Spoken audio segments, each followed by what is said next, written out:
So దగ్గు, జలుబు, జ్వరం ఇట్లాంటి సిమ్టమ్స్ ఇంట్లో ఒకరి నుంచి ఒకరికి ఫాస్ట్గా స్ప్రెడ్ అవ్వడం అనేది చూస్తున్నారా? సో ఇది ఫ్లూ అయి ఉండొచ్చు. ఫ్లూ అంటే ఏం లేదండి, ఇన్ఫ్లుయెన్జా వైరస్.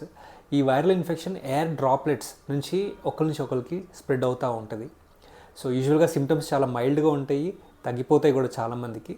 కానీ హై రిస్క్ గ్రూప్ అంటాము, అంటే 65 years అబోవ్ కానివ్వండి, ఆర్ వేరే diseases, heart disease, kidney disease కానీ, షుగర్ కానీ ఉన్న వాళ్ళకి ఇన్ఫెక్షన్ సీరియస్గా రావచ్చు.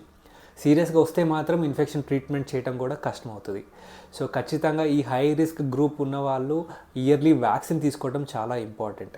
వ్యాక్సిన్ అవైలబిలిటీ ప్రతి చోట ఉంటుందండి. So try to take your vaccine.